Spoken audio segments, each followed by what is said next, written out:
bringing together literally the entire Kenyan media fraternity. The candidates participating in the debate tonight have agreed to the rules and guidelines requiring them to conduct themselves with utmost decorum, address each other with respect, and extend honor to viewers watching this debate live across all of Kenya's broadcast media platforms. The candidates in the debate have also agreed to observe the highest standards of ethics in their conduct on the debate platform.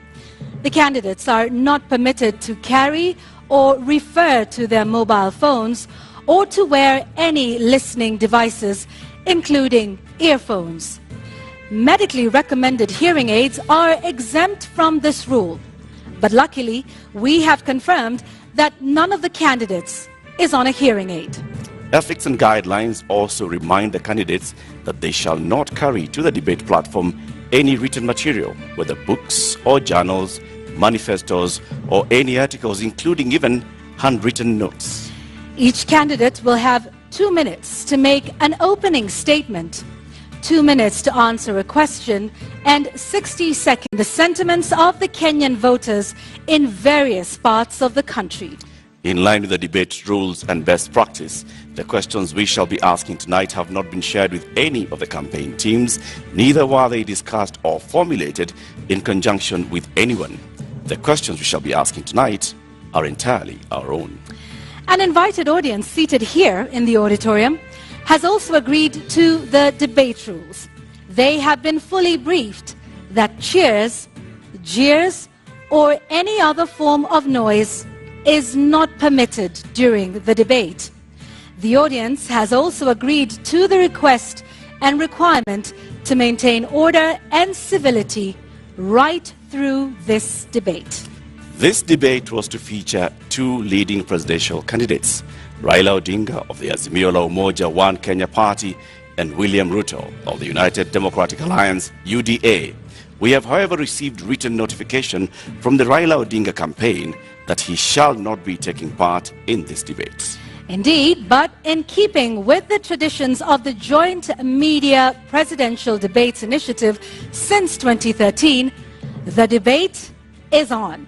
And we now make one exception to permit the audience here in the auditorium to help us welcome Dr. William Ruto, the UDA presidential candidate, to the stage.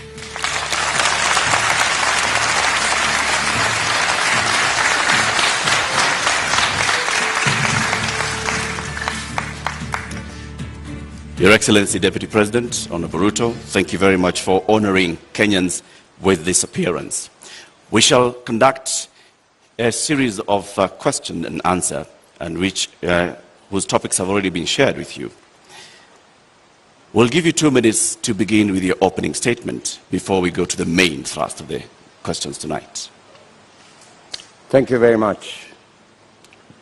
William Ruto, a husband, to my dear wife Rachel, who is in this audience, a father, to my children who are also joining me this evening in this debate, the sitting Deputy President of Kenya, a presidential candidate in this election, and I have come here to participate in this debate because I have presented myself as a presidential candidate, knowing very well where our country is.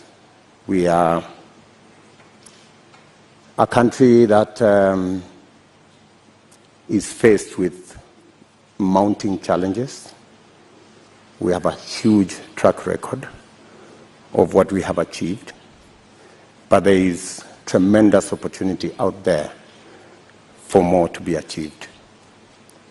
I believe that this is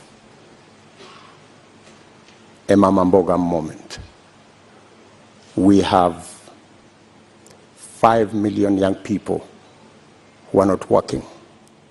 We have 15 million Kenyans who today are blacklisted in CRB. We have 10 million citizens who have no access to credit in the micro and small enterprise sector. And I believe I am the candidate with a plan to be able to get Kenya to the next level. Thank you, Honorable Ruto, for your opening statement. Let's get right into the first topic of discussion here tonight, and that is the cost of living, something that many Kenyans are concerned about tonight. At the moment, Honorable Ruto, we currently have 3 subsidies in place on fuel, on Unga, on fertilizer, all aimed at dealing with the cost of living. Do you believe that subsidies are the way to go and are the right approach at this moment to deal with this issue?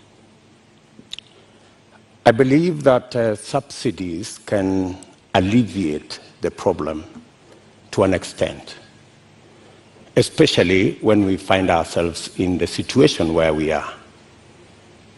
My position is that we find ourselves at this port because there are certain things we didn't do right. We had a Big Four plan because we foresaw this situation. We were here in 2017.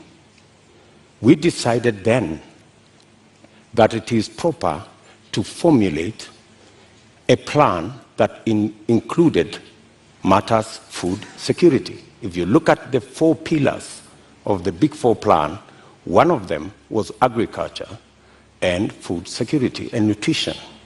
Unfortunately, that plan fell apart.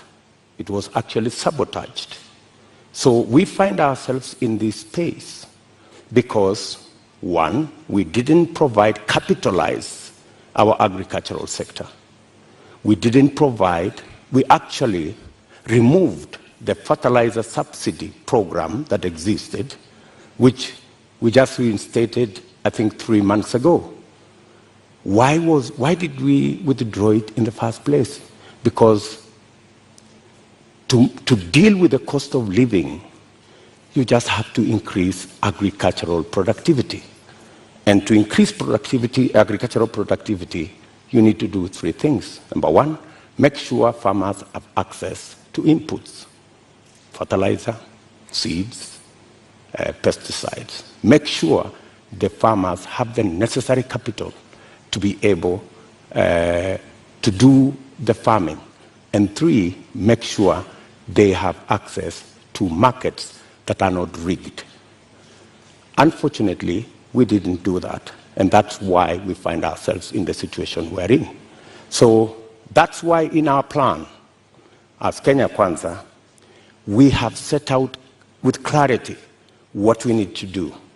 We have put in place a 30 billion revolving fund to make sure that farmers have access to inputs. We have added a 12 billion shilling expenditure on agricultural extension, because it's not just enough to have inputs. It's also important for farmers to use the latest information on how to get our farming right and increase the productivity of every farmer. And the statistics show, with access to fertilizer, with access to certified seed, with access to capital, a farmer who produces 5 bags can produce 15. So we can actually double, if not triple, our agricultural output. What that means is that the 2 million farmers who today are net importers of food themselves can actually produce surplus. And we can make sure that we have sufficient supply that ensures that the prices are reasonable for everybody. So the real solution to the cost of living, especially on matters food, because we all understand the biggest contributor to the high cost of living is the cost of food. The average expenditure of families is 52% of their income. In fact, poorer families spend between 60 and 65% of their income on food. So dealing with the cost of food significantly deals with the challenge of high cost of living. Honorable Deputy President, if I may just interject, what you say today has also been said by you before. In the first term of your administration, you pledged the same, that you are going to deal with agriculture, you're going to support farmers, and that's when the first fertilizer subsidy was rolled in before it was embroiled in scandal. And you'd also promised the Galana Kulalu project. When you say today that the food security aspect of the Big Four agenda was sabotaged, what exactly do you mean? What failed in the Big Four agenda with regards to food security? Precisely that. It was sabotaged. By who and how? Because you know as well as I do that we never got to implement that plan. Immediately, we changed course, and the whole Big Four plan was shelved. And we went on a tangent because of the handshake equation. We went to handshake, to BBI, and the rest is history. We didn't get the time to do what we had promised the people of Kenya to do. In fact, immediately thereafter, I tried, like has been tradition for me, to support my boss. And many times, I tried to push the Big Four plan to the extent that my boss, the president, asked me that he wanted to do things differently. And he requested that he wanted to assemble a different group of people to help him deliver on what he wanted to be the legacy of the fourth president. And unfortunately, the Big Four suffered a big blow because the whole of that program did not take place. Galana Kulalu project, Honorable Deputy President, was launched during the first term. What happened? What went wrong? Why did it fail? The Galana Kulalu project was conceived. In fact, what happened is the first 10,000, the pilot on the first 10,000 program took place. In fact, the first harvest of maize in that program came into being. And the recommendations from the trial on that project was we needed to build a dam because the water from the river was not sufficient to do the Galana Kulalu project. We needed to scale up now and do the dam so that the water that was available, because the soils research and the trials showed that the soils could actually support the production of maize and other cereals. Unfortunately, it didn't move from there because we didn't get the dam sorted. And you know that we had actually 57 dams that we would have wanted to do. Unfortunately, they didn't happen. They suffered. So why didn't you do the dams, Honorable Deputy President? And the former ambassador of Israel to Kenya also said that they were facing frustration in supporting the Kenyan government on this. Why did you not do the dams? Why did you not go ahead with the implementation of the Galana Kulalu project? The Galana Kulalu project, as I have told you, was part of a wider plan to make sure that we move our agricultural productivity from rain-fed to irrigation. And it was not just about Galana Kulalu, it was a series of other dams, including what we call the high Grand Fall dams that was supposed to feed into the lower part of the Tana. It was Lowat Dam in Turkana. It was Radat Dam in Baringo. There was a big plan around that was now supposed to roll into place with now our targeted, because our second term was targeted at agricultural productivity and food security, and we have now made it the deliverable for our second term. And as I have told you, our second term program ran into headwinds. Honorable Ruto, just to continue to understand Galana Kulalu, because that was a big project that, had it have succeeded, might have solved quite a few of the issues we have with respect to food security. The Auditor General conducted a report and cited weaknesses in the contracting of it. First, that there was single sourcing, and that even the manner in which the contract itself was done, in terms of payments that were tied to the contractor.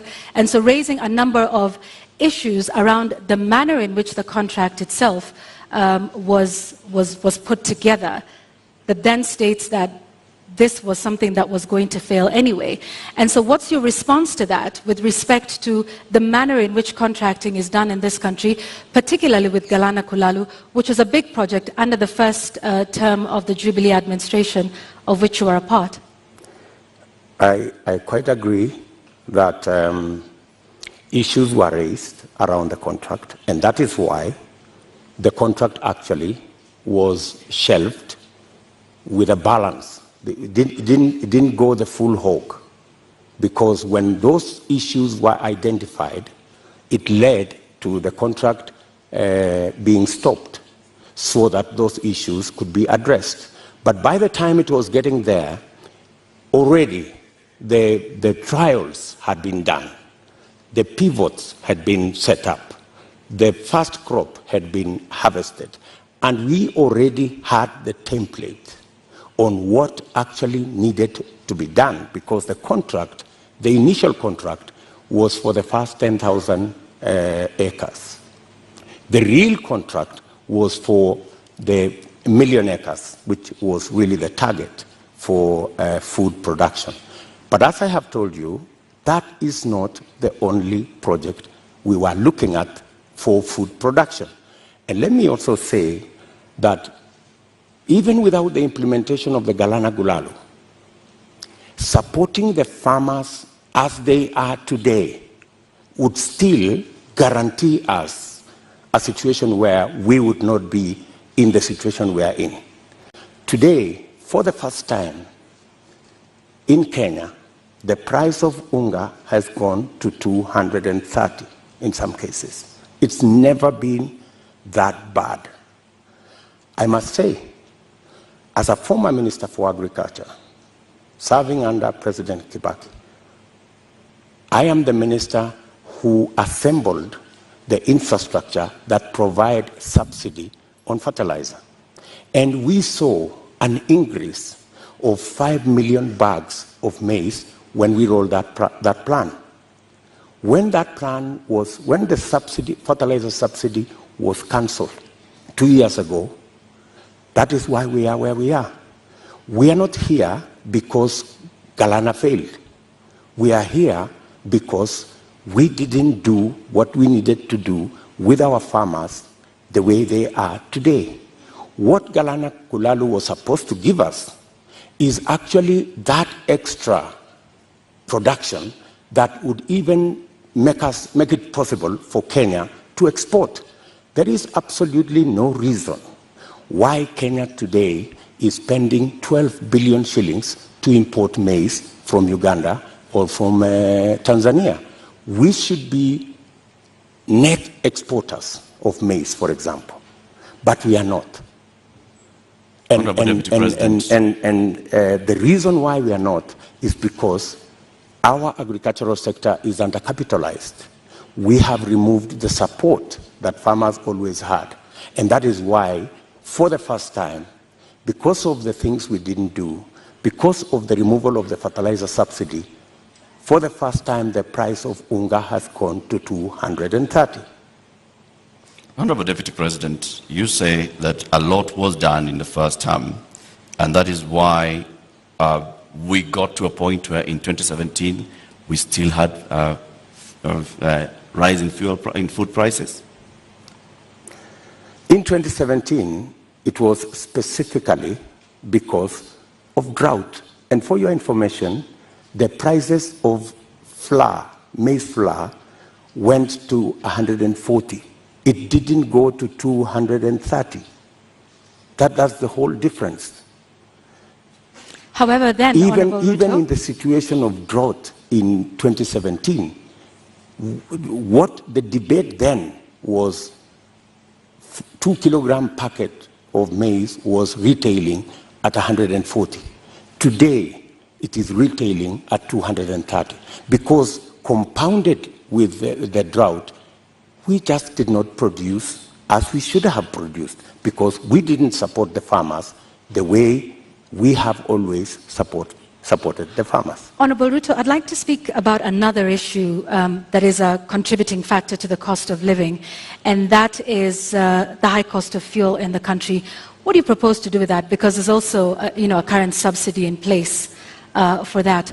What do you think is the solution to the rising cost of fuel, which, as you know, drives the cost of a number of other products? I think the first thing that we need to do is to look at the taxes, because 50% almost of the cost of fuel in Kenya is taxes. I think it's time, as a country, we looked at, I think there are 15 different taxes on fuel. And I think it's time we relooked at how else do we raise revenue. Which taxes would you be proposing to remove from fuel, the cost of fuel? I think majority of the taxes that are in that bracket, I think there are almost 15 different taxes that are there. I do not have the specifics, but those 15, I think we need to interrogate these 15 different taxes. Which ones can we put aside so that, like other countries, we can limit the taxation on fuel? Take, for example, let me VAT. ask, yeah. Yes, okay, take, carry for on. example, VAT. Correct. I think we need to rethink taxation, VAT taxation on fuel. That was the latest inclusion of taxes on fuel. And I think it was very controversial. Yeah, Honorable Ruto, VAT on petroleum products was indeed controversial. Let me take you back to 2013 when VAT was imposed on this as a condition by IMF. At the time, then Majority Leader Aden Duale said, and I quote, "The 181 members have been convinced by our party leader and our deputy party leader on the rationale of 8% VAT on petroleum products." He went on to say, 181 is a very big number and we will convince our members from the NASA side. So you, at this point in the year 2015, I believe, when this was passed, were pushing for 8% to be added on VAT. Today, you are saying you want to abolish VAT on petroleum products. Why should Kenyans believe you today? Why wouldn't they? I mean, we live in a dynamic country, and it's only fools who don't change their mind. If you are in a situation where the price of fuel has gone to 160, I mean, it's time to think. I mean, when this VAT was imposed, then the price of fuel was under 100. Honorable Ruto, when the VAT was imposed, it was at the time a condition by IMF when we were seeking a precautionary facility.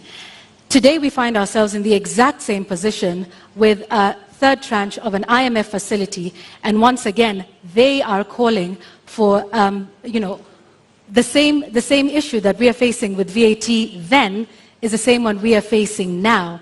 And at the point, IMF has in fact said that we do not need to be removing taxes on petroleum products. So with an IMF facility already in place, are you then saying you are going to go back to the IMF and renegotiate the terms of that loan that is already in place regarding IMF VAT on fuel products? What's wrong with negotiating with IMF? I think any reasonable government looking at the situation where we are, looking at the cost of living, and how many Kenyans are every day sinking below the poverty line, I think it takes a courageous government to sit down with our development partners, and they are fairly reasonable people, and have a discussion. And I think they are, if not 8%, we need to renegotiate on some of the items that are outstanding. And apart from looking at that, there are other instruments that we can deploy. For example, we have the fuel subsidy fund. We need to think about how that fund is being used, how we are deploying it. Are we deploying it correctly? Is it giving us value? And what changes can be made? We need an open and frank conversation with our development partners who support us. And to the best of my knowledge, they are not unreasonable. They are reasonable people, and they can entertain a conversation on negotiating some of the terms that have been offered to us. Honorable Ruto, I think that will take us into our second conversation tonight, and that is on the issue of national debt. And I'd like to pick up just where you left off. You say our partners are open to renegotiation. However, on the matter of renegotiating our debt, Honorable Ruto, you just last week in an interview with the international press said you will not be entertaining discussions around renegotiating our debt. In fact, with respect to your competitor, who is not here with us today, when he brought up the issue, you in fact called his statement on that condescending and reckless. Mr. Deputy President, are you tonight changing your position and saying you will renegotiate and seek to restructure our debt? Not at all. I still believe, as I stand here, that it is reckless for anybody to say we cannot pay our debts. I believe that we have what it takes to pay our debts. And mark you, what we were discussing about VAT is very different from negotiating our debts. But it is tied to the IMF facility, which is a loan. It's completely different. How so? What we cannot entertain as a country is a position that we cannot pay. We are in a position that we can't service our debt. We cannot. We need to go out there and renegotiate our debt. I think that would send the wrong signal. What I would do on matters to do with the debt, we have a plan as Kenya Kwanza on how to manage debt. Number one, we have said we will first slow down, put the brakes on borrowing. Number two, we will put brakes on unbudgeted projects. In fact, that is the biggest source of our problem. Projects that are not within the budget, so that we cannot keep our fiscal deficit at what we have committed, 5% or 5.9%. Number three, we need to raise our revenues. And I have said openly that we have areas that we believe that we can raise our revenue. For example, we collect 52% of all collectible VAT. Just by automation and computerization, we can actually raise 95% of all collectible VAT. That would give us an extra 450 billion Kenya shillings. And added on to that, if you raise that kind of VAT, you can equally raise from corporate tax an additional 200, maybe 150 billion shillings. So there is room to raise additional funding, additional revenue for us to manage our debt without necessarily going to say we're going to negotiate our debt. So I hear you saying that our national debt as it stands today is manageable? Our debt today is a challenge. We need to deal with it.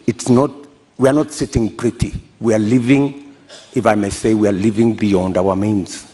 And that is why I am saying that we should stop this borrowing spree. Let me give you, in our first term, we borrowed 2.2 trillion. From 2017, our handshake brothers have borrowed 4.2 trillion. That's what's the source of concern. And it's not a source of concern to me. It's a source of concern to Kenyans as well. And it's even a source of concern to our development partners. They are beginning to raise issues about our debt. And more so, the trajectory of continued borrowing. So that's why I'm saying our administration will first slow down on borrowing, remove unbudgeted projects, because that's the biggest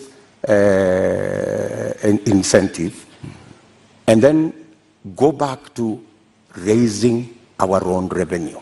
Do you have figures that you are targeting? When you say remove unbudgeted projects, how much are we talking about? When you say slow down on borrowing, from what amount to what amount are you talking about? When you look at our fiscal deficit, right, there are too many projects that are not that are not budgeted for. For example, the Uhuru Gardens Museum. You don't see it anywhere in government budgets, but it's been built. So these are the kind of projects. Do you know how much? That, for example, in the last financial year, we've spent close to 15 billion in that project. In the last financial year, Honorable Deputy President, yes. Do you know how much of unbudgeted projects we spent? Actually, unbudgeted projects are in the region of 100 billion. Unbudgeted projects. And that is what is spiraling our borrowing. And I'm saying that our first, and that's why, if you go today to the website of the Ministry of Finance, you will hardly find any paperwork there. You will hardly find any, because there are too many projects that cannot be accounted for that are being done without a budget line. If you look at the expenditure on contingency fund, which is supposed to spend only up to 5% of the budget, sometimes it goes to 50% of the budget. So that is where we need to apply the brakes. And we are saying clearly, we not only have a plan on slowing down on borrowing, we also have a plan on raising revenue in targeted areas. Areas that would give us much more resources to run our budget, number one, and two, to also manage our repayment.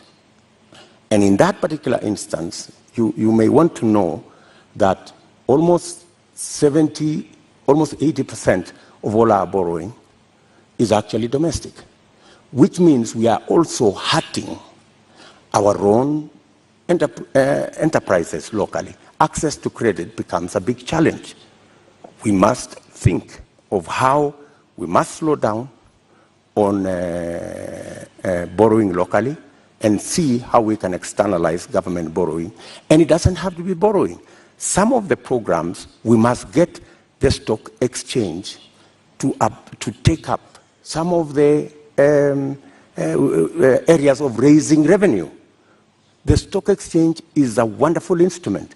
We saw it when we were selling the shares of Safaricom. Safaricom was looking for 50 billion. They got 250 billion. It tells you there is a lot of money out there. If we used different instruments, how do we how do we use the different instruments of raising capital for long-term investment using the instruments we have, revenue, and using the stock exchange. So these are avenues that are available for us to be able to take our development forward and minimize on borrowing. Honorable Ruto, while we stay on the issue of national debt for a moment, for decades the Treasury has refused to make public contracts that have been signed with some of our lenders like the Exim Bank of China or the China Development Bank.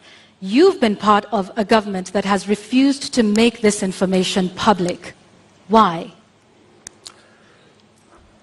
Those contracts and agreements, in accordance with the Constitution, are public documents. And the public have a right to know and to have access to that information. The fact that that information is not being made public is against the Constitution.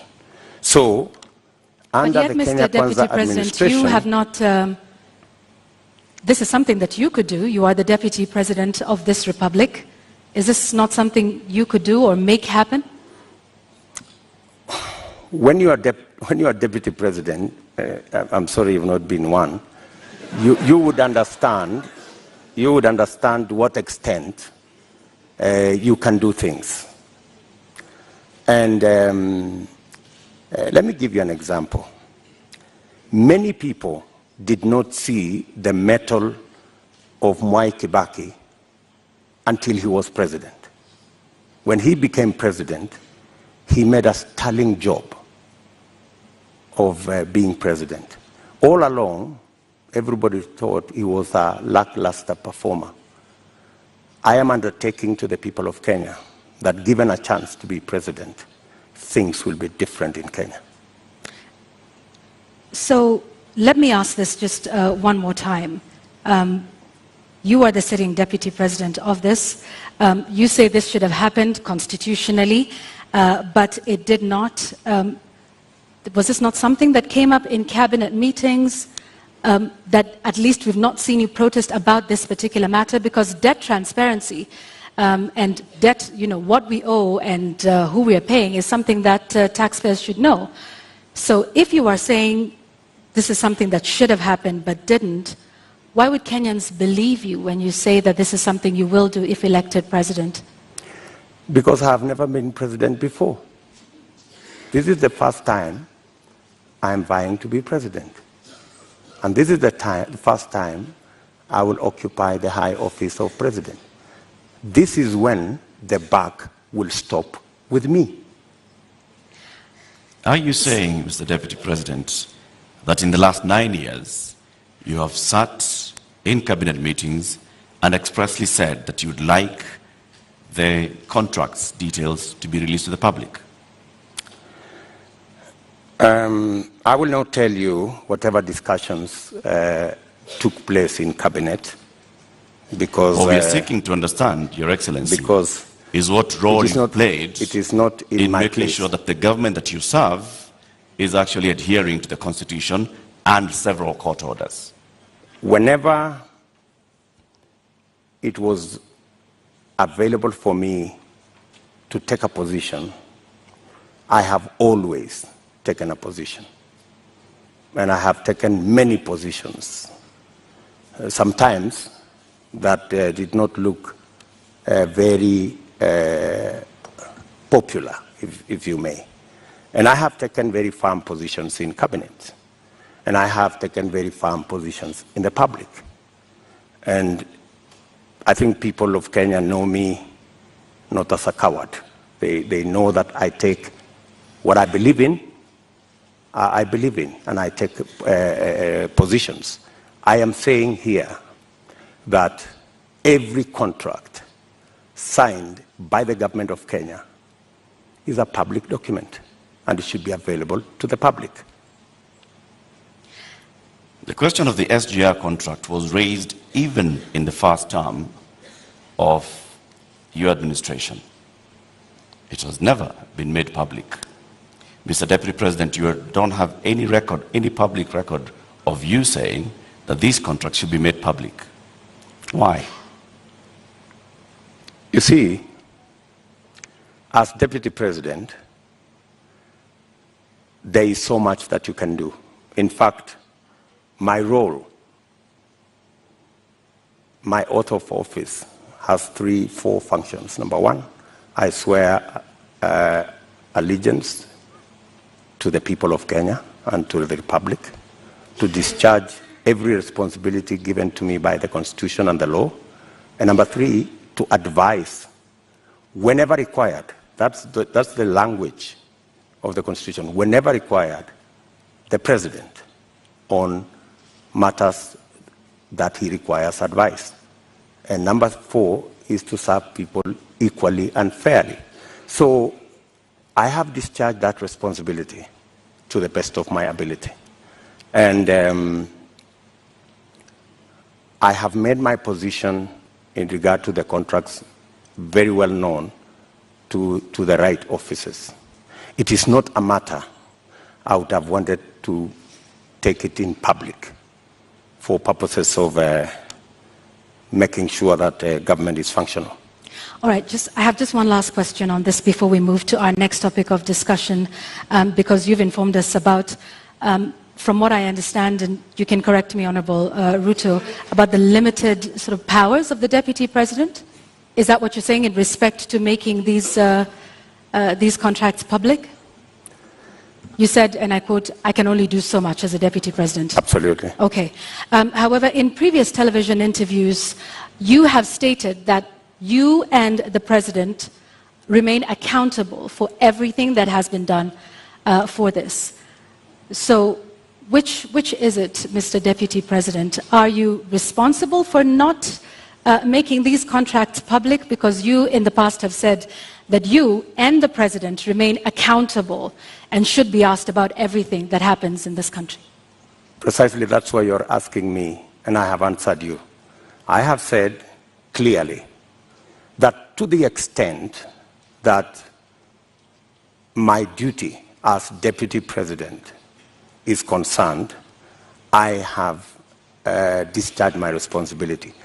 I have given advice to my boss on many issues, including that particular issue. So I have given him my advice, enumerating very well that it is the constitutional position that every contract is made public. I have given that advice to the President as is required of me. So, but you know the buck stops with the boss. Honorable Deputy President, let's now move to the next topic of our conversation this evening, and this will be on a matter of national security. You were recently in Elgeyo-Marakwet County, where you promised the people of Kerio Valley that you do everything in your power to secure them. You've also been visiting other parts of this country, Marsabit, Baringo, Samburu, Laikipia, West Pokot. More than 300 people have died in the last 7 months alone in this country, killed by armed bandits. Livelihoods are lost. Children have not gone to school. Children have been killed. Kerio Valley residents have even petitioned the UN Secretary General, saying that their government has failed to provide them with security. In your manifesto, you say that security is a cornerstone of protecting people's livelihoods. Why has the government of Kenya, in which you've served as an assistant minister, as a minister, as a deputy president, been unable to secure the people of these counties? I quite agree with the feeling of many Kenyans. In fact, it's yesterday. It's not even last week. It's yesterday. I was in Elgeyo-Marakwet, and one of the leaders there told us we have buried 114 people in that neighborhood. So it is indeed a live and serious matter. You have seen me in when we came into office in 2016. I called all the leaders from Baringo, Elgeyo Marakwet, Pokot, Samburu, and we had a serious leaders meeting in my office in Karen. And because of that meeting, for about 3 years, we went round, we mobilized all the governors, and we provided National Police Reserve in all those areas. And the situation was under control. But when we came into the handshake arrangement, a false narrative, very unfortunate false narrative, was rolled out that, all these National Police Reservists in Elgeyo Marakwet, in Baringo, in West Pokot, were actually a militia that William Ruto would use at some point. And all the National Police Reserve were withdrawn. A very reckless act. And with the withdrawal of the National Police Reserve, the situation went south. And that is why I was saying yesterday in Elgeyo Marakwet that we will do whatever it takes. And today, there is a program to build security outposts. And I'm saying, whatever it takes, even if it means bringing the military and military installations to support the police in some of these areas. In fact, you just reminded me, yesterday I overflew a huge tract of land where 3 years ago I was standing there and it was all maize. Yesterday, they haven't planted there for the last 3 years because of insecurity. So insecurity is not only causing our children not to be in school, it is causing starvation, it is causing death. Yet, people want to treat it casually. But Honorable let me tell you, let me just allow in the last 3 years, Mr. Deputy President, you have not spoken out about the issue in Kerio Valley. You have not said anything about the killings that have been taking place, like they told you, 150 people buried this year. You spoke about it only yesterday. Where have you been in the last 6 months? I have always been there. In fact, if you go and ask those people in those regions, I have always been present. We have buried many of those people with our own money. We've taken many of those people to hospital with our own money. I have deployed my personal resources to deal with that situation because I know it was a political political agenda. You know, the withdrawal of the National Police Reserve was really an unfortunate act. But because it was intended to punish William Ruto, you know, never mind that many people lost their lives, is a real tragedy. But that is the nature of our politics in Kenya. Honorable Ruto, unfortunately. Honorable Ruto, you're saying that was done to punish you? What other explanation would you have? You go withdraw security personnel in the whole of that whole region, you know, you subject people to... How would that punish you, Honorable Ruto? Because I am the one who had led the whole, in fact, I am the one who had taken charge. In fact, I was there every 2 weeks in that region. I was there every 2 weeks.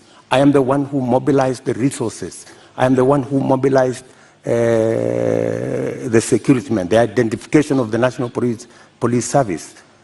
And so it looked like it was about me. It was never about me. Did you mobilize those resources on a personal basis or as Deputy President? As Deputy President.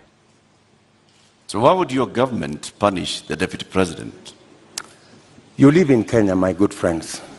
And I am failing to understand it, sir. And you know... Are you telling the people of Kerio Valley that 150 of them have been buried this year alone just because a government is punishing the deputy president? Not just that. The Kimwarer and the Aror dams were cancelled intentionally to punish my supporters. That's it. We will come to that, sir. You, as the deputy president, consume intelligence reports. Tell us, over the last 30 years, what is it that has led to this continuous cycle of violence in Kerio Valley, in Baringo, in Samburu, in West Pokot, even going as far as Marsabit County? What causes this, and what will you do, knowing the intelligence that you have? The biggest contributor to the situation we have in those regions is competition for resources, competition for water, competition for pasture, general matters of education, and precisely the reason why we had a plan on Radat Dam to provide the water for the whole of that belt. Aror, Kimwarer, Lowat. These are dams that my thinking was, if we provide water in these areas, we can sufficiently roll out irrigation. For your information, that whole Kerio belt where people are fighting, it is a granary. We have the best mangoes from that region. We have very good soya that can be grown in that region. The only impediment is water, access to water. And there are enough rivers to be tapped. My solution to the whole of that region is twofold. Let us provide water for livestock. Let us provide water for irrigation. And let us get schools developed, as well as making sure that we provide road infrastructure. That's why we rolled out the road from Parbelo, cutting across that region, to come out on the other side in a place called Marich Pass, through Tot, through Jesongoch, and now there was also the road that was supposed to connect Kapedo from the other side of Turkana coming to Nakuru. Opening up that area is the solution. Opening up that area in terms of infrastructure and opening up that area in terms of water infrastructure will provide the solution. Unfortunately, there are people who don't see it that way. So you say that the Aror Kimwarer Dam, you recently said that you are going to complete it should you be elected president. Yes. Why did it fail? I will. Yes, I will. It didn't fail. It was meant to fail. I mean, let me tell you. As the deputy president, sorry, sir, to just interject. As a deputy president, and like I started by saying, you've been minister before, you've been an assistant minister. We are talking about violence that has been taking place for decades, not just in the term that you've been deputy president. So this is not about you being punished now, unless you're telling us that for a long time, there are people that have been scheming to punish William Ruto by killing the people of Kerio Valley. That's not what I'm saying. I am saying we had a solution. We had close to 5,000 National Police Reserve. In fact, we have we'd even moved a step forward to provide armored vehicles to make sure that we can follow whoever these criminals are, right? We had a plan. Unfortunately, that plan was frustrated. And you know, the plan was, let's provide a National Police Reserve. Then, let us construct the roads. Then, let's provide water infrastructure. And then, let's provide school infrastructure. That way, you ease out people from that situation where they are today to a new environment where they appreciate education, they have food to eat, their animals have water and pasture, and then you can develop that region. In fact, in my mind, that's where the future of Kenya is, because we have huge tracts of land in that region. And the fact that people have been fighting in that region forever doesn't mean that they should continue fighting. We should find a solution. Honorable Ruto, let's go back to the issue of water, and you've mentioned the Kimwarer and Aurora dams. And you say that as well was cancelled to punish you? That was cancelled for political reasons. For political reasons. Well, some of the allegations that have been made, by the DPP in court is that payments were made contrary to the law. They were not processed through the consolidated fund. That in fact, this was all done to ensure that there were kickbacks, that the government made advance payments, including 11 billion shillings in excess of unnecessary debt to, this is what they're saying, which prosecutors say were to go to, friends and co-conspirators of this scheme. If this is what you allege, are you alleging tonight, Honorable Ruto, that there is a big conspiracy between the DPP, between the courts, and also politically with respect to the Aurora and Kimwarer dams that are now in court? For your information, Aurora and Kimwarer were signed at the same time with other government projects, signed by the same companies, funded by the same financiers, and they were signed not with me, witnessed by the President of Kenya. So these are not projects that were cooked at night or in some dark corner, right? How come that the only projects that did not go through is Aurora and Kimwarer? All the others went through. That's number one. Number two, today, the government of Kenya is in court because the contractor, with all those allegations that have been made, the contractor has gone to court to demand payment of another 12 billion shillings. I mean, that should concern everybody. There are also suspects in court, Honorable Ruto. Pardon? There are also local suspects in court over the matter. Forget about the court matter here. The contractors are in court in London, and the government of Kenya is already replying to the case in court. And they cannot afford to make it public because it's embarrassing. Why did the contractor not continue with the project? Because he was denied the land where to set up the dam.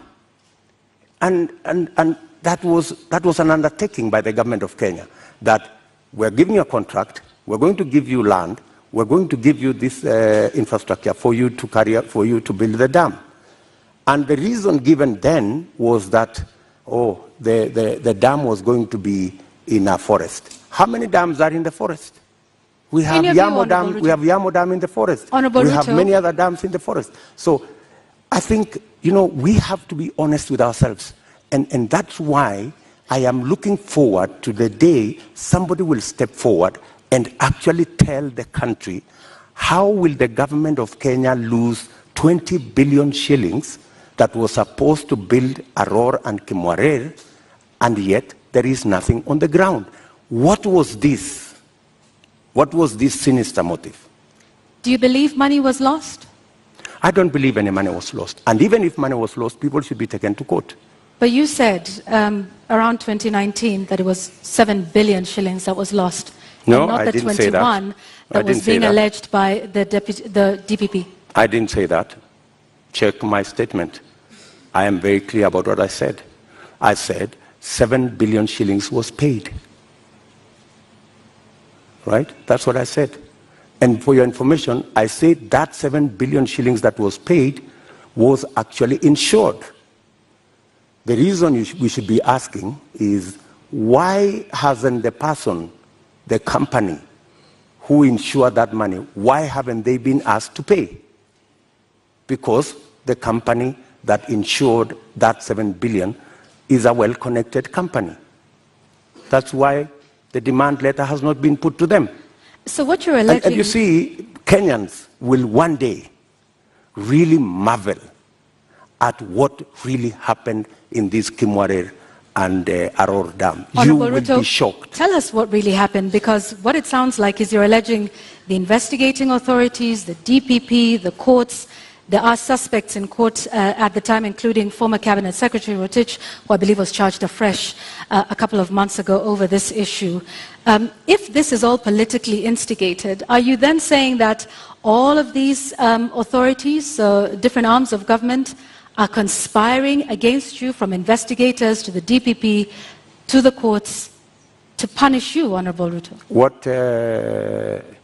Let me ask you, that matter has now been in court for 4 years.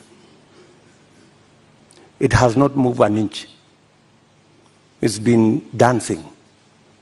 You know, this person, today you're being charged, tomorrow, no, remove this person, the next day, remove this person, the next day, change the charges, because somebody is actually waiting for another government to come and carry the shit, unfortunately.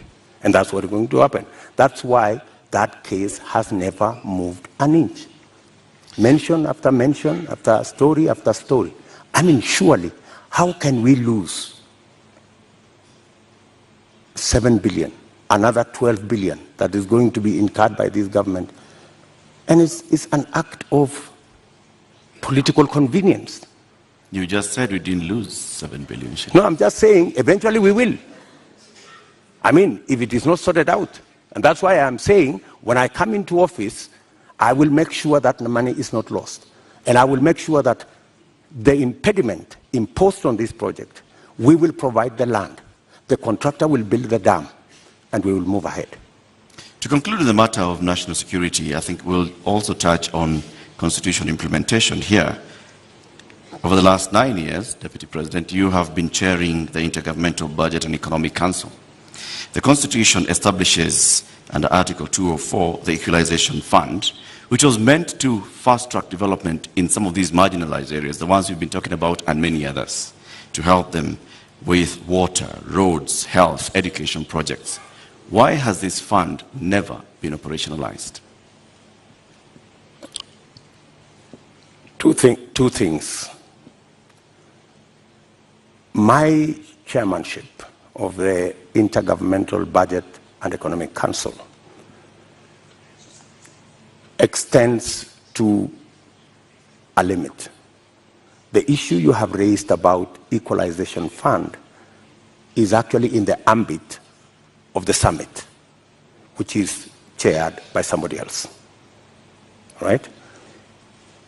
As chairman of the Intergovernmental Economic and Budget Council, in fact, governors listening to me today, they know that we did a perfect job, especially when it came to transfer of functions, a function that was supposed to take 3 years.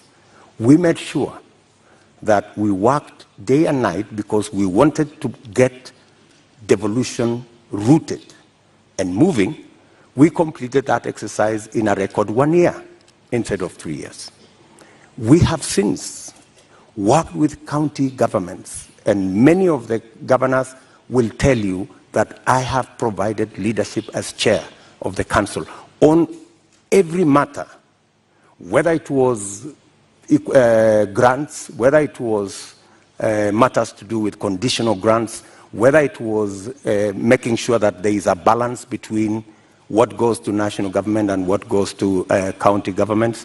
The whole of that trajectory, whether the issues to do with settling matters with the former local government authorities, assets, liabilities, I have been working on that with many governors, and we have made tremendous progress, including the final one that we concluded the other day, where counties now, as entities, can borrow money. As entities, like Kipia County is the first that is going to have the leverage to borrow money. So I have a track record on what I have done. Thank you, Mr. Chairman of IBEC. Now let me ask the question to the Deputy President.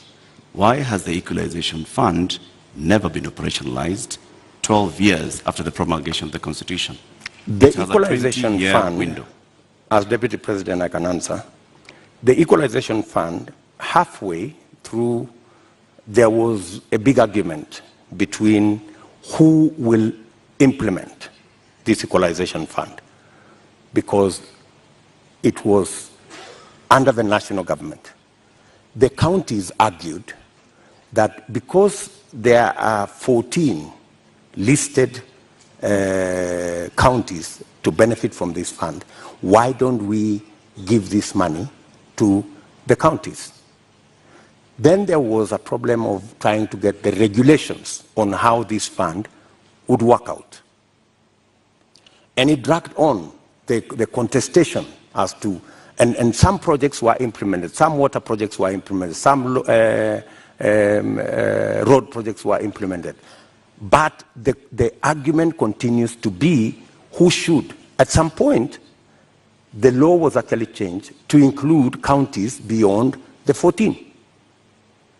And that became another big argument. And I accept that we should have done better on the Equalization Fund. And that is why I have made a commitment in our manifesto that that Equalization Fund, whatever the balance of the time that is left, we will make sure that we devolve it to counties. In my belief, the counties are better placed to run that fund than the national government. Thank you, Honorable Ruto. I'd like us to move to the next topic of discussion here tonight, and that is constitution and governance. 13 years since the adoption of the Constitution of Kenya 2010, citizens continue to complain about non-effective implementation and a weak culture of constitutionalism. Honorable Ruto, which part of the Constitution of Kenya do you think has not been implemented with fidelity, and why? I think we should sort out the two-third gender rule. I think we owe it to the people of Kenya, and especially to the women of Kenya, that this part of the Constitution is implemented. I believe that we need to sort out certain matters to do with devolution, like the one I have said, the Equalization Fund. I think it was wrongly put under national government. It should go to the counties. I also believe that there are functions that should not have been made contingent or shared functions between the national government and the county government. Regional authorities, for example. Mm-hmm. Those are functions that we should either agree to be managed by counties jointly or to be subsumed into county governments. If it is Kerio Valley, how do we split it so that the counties in the Kerio Valley develop? We have a Kerio Valley Development Authority. Should that be managed by the national government? I don't think so. I think it should be managed by the counties in the Kerio Valley. So these are some of the functions that I think we need to clarify. We need to complete the implementation of the Constitution. I have raised, for example, the matter of the Judiciary Fund. I think we have wasted too much time in implementing the Judiciary Fund. After I pushed so hard, this year, 1st of July, the Judiciary Fund was operationalized because I have been talking about it for the last year and a half. So these are some of the sections that I believe that we should be able to conclude the implementation of the Constitution. Let's go back to the two-thirds gender principle. In your view, why did we fail in terms of getting this since 2010? I think, speaking for myself, I have made a commitment, and I know it's doable, to make sure the two-thirds gender rule is realized.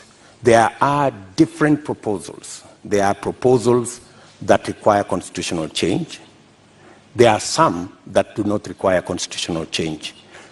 And I have assembled a team of very competent constitutional lawyers to look at how we can have a framework in 90 days of our government, and within 1 year, make sure it is implemented.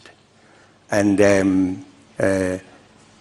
it's not necessarily for purposes of the women of Kenya. It is for the benefit of everybody. The fact that we do not have as many women leaders is actually a negative for us. There is something we are losing. The women leadership component that is not in our arithmetic is actually taking away from us. I believe that having women leaders would actually enrich our governance and our leadership as a nation. And that's why, for example, when these matters came up in the BBI discussion, I vehemently opposed the fact that women were being removed from the National Assembly, where the substantive financial issues are being decided, and they were being relegated to the Senate. So I was wondering how a right that had been given to the women of Kenya in the National Assembly could be withdrawn, and they are hoarded into the Senate. So that is my commitment to the women of Kenya. Also, on the judiciary fund that you've mentioned, you said you will operationalize it. But the judiciary is, by dint of the Constitution of Kenya, independent. So what is this exactly that you will do that operationalizes this fund? You see, independence can be undermined by financial resources. The reason why the judiciary has been raising this issue over and over is because, much as they have their independence, their financial requirements are still subject to other pieces of legislation, which is against the Constitution. The judiciary fund is supposed to draw resources directly from the consolidated fund. Once approved by Parliament, that should be it. And in fact, because of the push that I have had on the judiciary fund for the last 1.5 years, it was actually operationalized in June.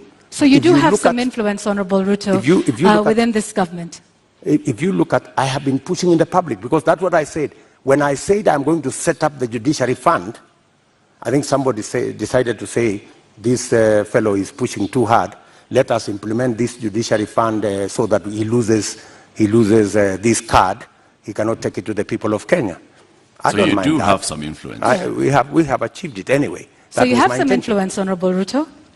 Because previously, in this conversation... Of course I have influence.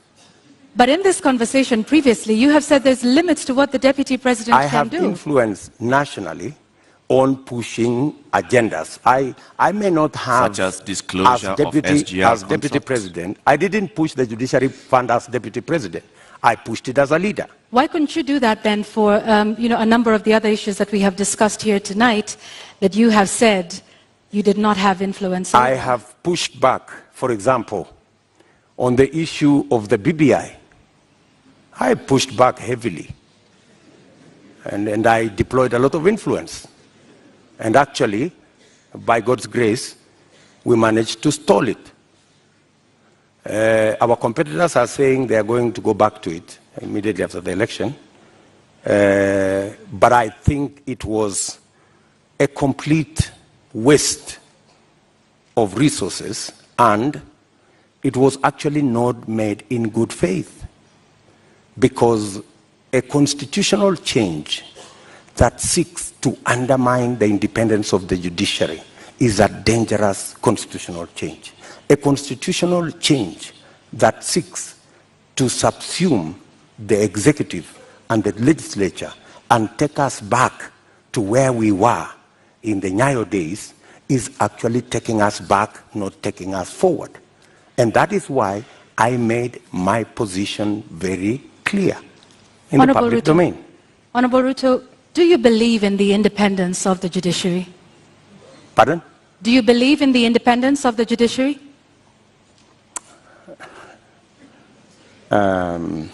I don't know how to answer you. In fact, if there is one person who has fought for the independence of the judiciary, it is William Ruto. I am the only person with a few of my friends who stood up to the so-called ombudsman that was supposed to be injected into the judiciary, appointed by the executive to supervise the judiciary, something I totally disagree with. You talk about you being the biggest defender. However, the administration which you have served since 2013 has been cited several times for disobeying court orders. Let me give you one example, or a few. Former Air Force commander waiting for 6 years to be restored to his rank and given 71 million shillings compensation. NYS service official injured in the line of duty, yet to receive 3.6 million shillings by the courts. There is a number of those, including the matter involving the swearing in of judges. This is an administration in which you sit. In fact, former Chief Justice David Maraga has often lamented the executive's disregard of court orders. You are the second in command of the executive and of the Republic of Kenya. What are your thoughts then around the independence of the judiciary, and why have there been so many court orders disobeyed under your watch as Deputy President? Two things. I am an ardent believer in the independence of the judiciary. When the judiciary issued a ruling nullifying our election, I went out of my way to persuade my boss for us to go back and do the election again. Because much as we criticized that judgment, because we believed that we had won that election fair and square, but because of our commitment and belief in the judiciary, we still obeyed the dictates of the judiciary. That's one. You have raised incidences where, of course, judgments have been entered against government and they have not been sorted out. And I quite agree. And in fact, that was one area we identified even as we developed our manifesto. If you look at our manifesto, we have squarely identified that as an issue, that we cannot continue this situation where government leads in disobeying orders. Honorable Ruto, yes, that's indeed a good matter for me to interject. Just hang on one second, Honorable Ruto. Yet you have sat in that administration which has defied court orders. We haven't heard you raise issue on that. And in fact, now that you brought up the 2017 Supreme Court petition, you were rather unhappy with the Supreme Court judges. You called them those 6 people. You called them wakora. Does that demonstrate respect for the judiciary? In fact, I had occasion to have a one-on-one with Maraga. And I told Maraga an incident when I first came into Parliament. I met Paul Muite, a seasoned lawyer and a legislator, and he told me this, which has really stuck in my mind. He told me, young man, when I first became a member of Parliament in 1997, 98 actually. So he told me, when you support a government, it also includes criticizing that government when it goes wrong. So part of supporting a system is pointing out when you think they are not doing the right thing. Criticizing them is one thing, Honorable Ruto, but calling them wakora, which means conmen? Do you believe that the Supreme Court judges of 2017 were con men and women? I would want to understand in what context that wakora thing you have mentioned, because I have, if there is any respect for the judiciary, is to comply with the decision of the court. Did we comply with the decision of the court? Yes. We went back to the election. But you haven't in many of the other court orders that we have cited here tonight. We went back to the election. And the admission that the fact that there are so many outstanding issues and the fact that I have singled them out and they are part of what I intend to sort out is actually halfway the solution. I don't think if you look at the manifesto of our competitors, they have recognized that as an issue. I have recognized that as an issue because I believe in the independence of the judiciary. I believe government should lead from the front in obeying court orders. And in fact, we have said in our manifesto, if you read it clearly, it says we will look at all judgments that have been entered against government. And we will develop a mechanism to make sure that within 1 year, we comply with all judgments entered against government so that even as we drive the country to obey court orders, we lead as government from the front. Let's talk about something else, Mr. Deputy President, and this is with regards to leadership and integrity. Your opponent, who did not turn up tonight, said he could not come to this debate because he did not want to face a man who has no regard for ethics, public morals, or shame. How do you respond to that? Do you sincerely believe that that is the reason why he's not here? I don't think so. I don't think so. My competitor is not here because he doesn't have a plan. He doesn't have an agenda. He cannot articulate anything to the people of Kenya. That's why he's not here. Secondly, my competitor is not here because he doesn't want to answer difficult questions. You know, he's been part of this administration, the handshake administration, for the last 5 years. KEMSA happened, and many other things happened. In fact, my competitor could not come here because he's not the real candidate. He's a project. At this moment, Honorable Ruto, just one moment, just to remind our members of the audience that they agreed to abide by the rules of the debate, and that involves no cheers, no jeers, no noise. Honorable Ruto, I'm sorry I interrupted you. Please carry on. Sorry. So, I mean, that's the reason. So these are just scapegoats. You know, he's dodging difficult questions. He doesn't want to answer. His allies, the handshake allies, Mr. Deputy President, there are expectations that are laid out in the Constitution and in law with regards to the character and the values that a leader should have. Do you think when you go out in public campaigns and you use terms to describe your fellow leaders, that demonstrates you as somebody with great values, fit for leadership? I have tremendous respect for all Kenyans and all Kenyan leaders. I have not in any way undermined the public standing of any leader or any person or any Kenyan for that matter. I have not called anybody washenzi. I have not called anybody takataka. I'm just a... Kitendawili? Huh? Kitendawili? I mean, is kitendawili an insult? Uganga? Huh? I think we have all come to understand what kitendawili means. Mr. Deputy President, there's public perception that associates you with a rather good appetite for acquisition of property, particularly land. And this has been mentioned many times.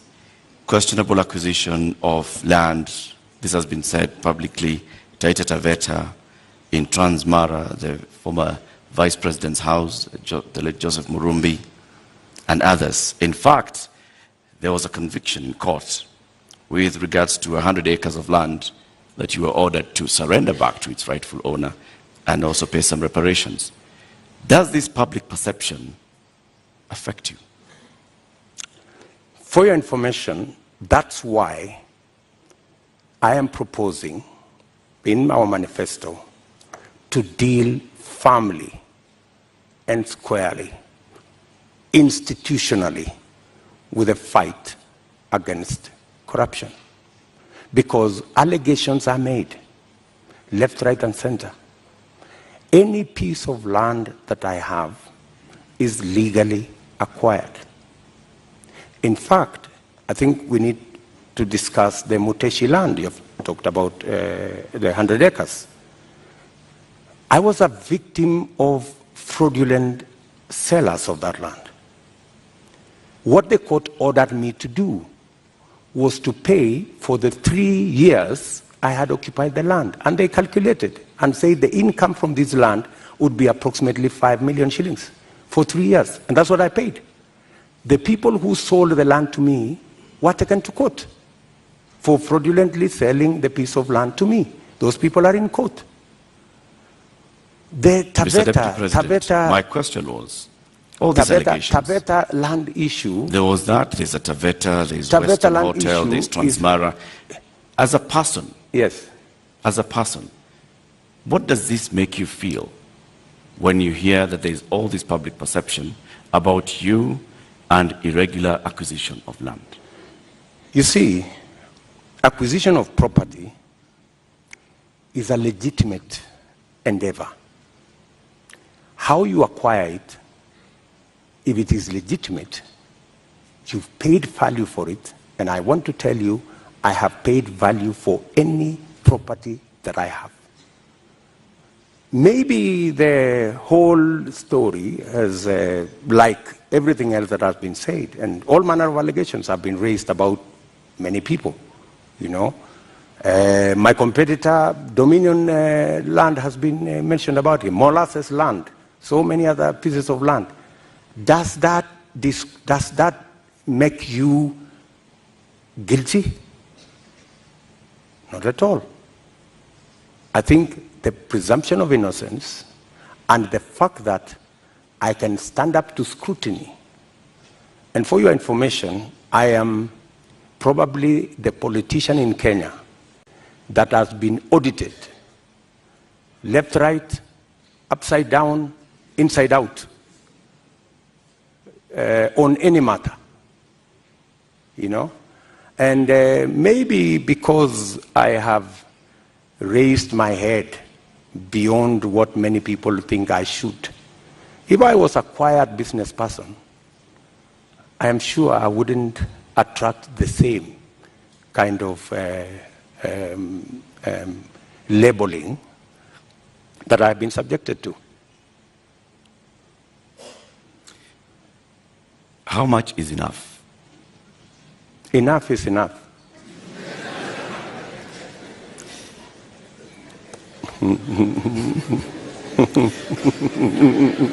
Mr. Deputy President.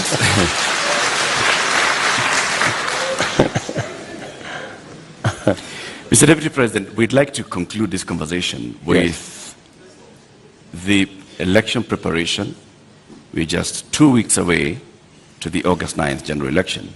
You've previously said that, yes, you are willing and ready to accept the outcome of the election.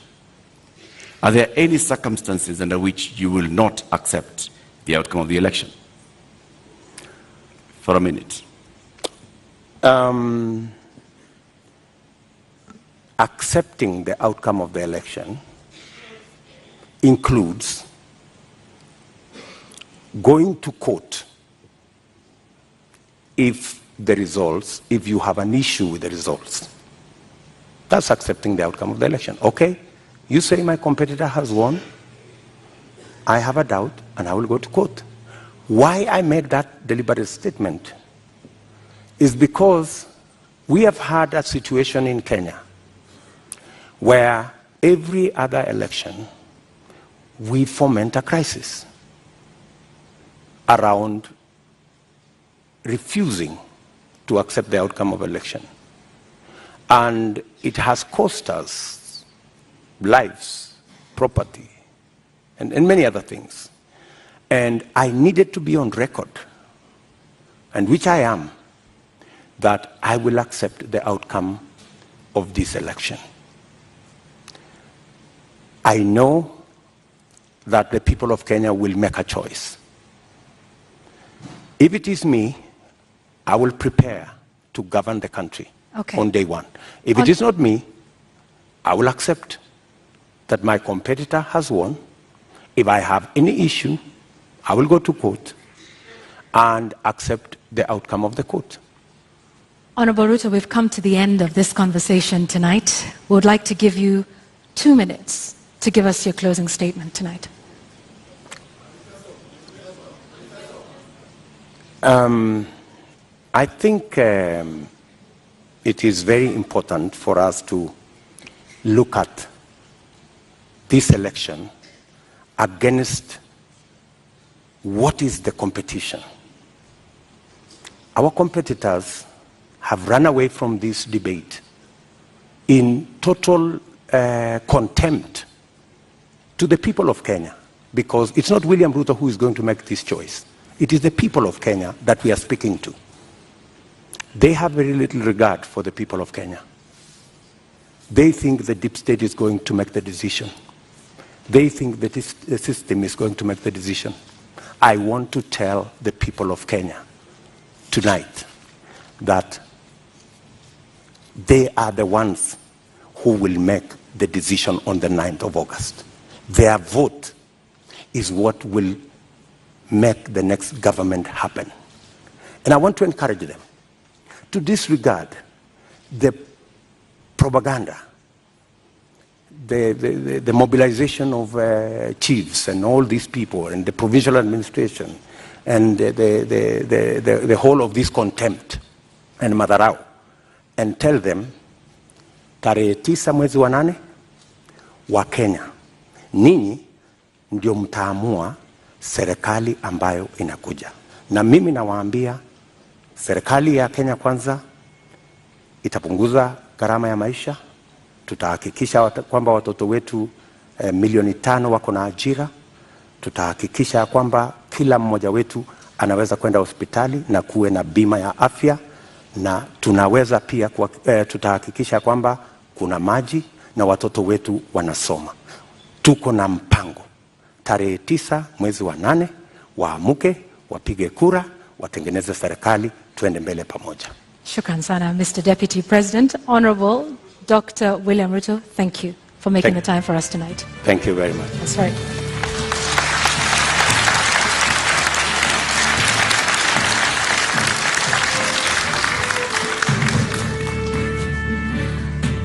Well, ladies and gentlemen, and the viewers here in the audience, following this at home, and of course those here as well, we have to end it here for now. Our appreciation to Dr. William Ruto of the United Democratic Alliance for honoring voters with this duty to a public televised national debate. We thank you again. And indeed, that marks the end of the 2022 Joint Media Presidential Debate Series. The next presidential debate shall come to you without fail, and inshallah, in July 2027, at a date to be announced by the Joint Media Presidential Debate Secretariat. We thank you for watching. My name is Eric Latif of Spice FM and KTN News. And I'm Yvonne Okwara of Citizen Television. Good night.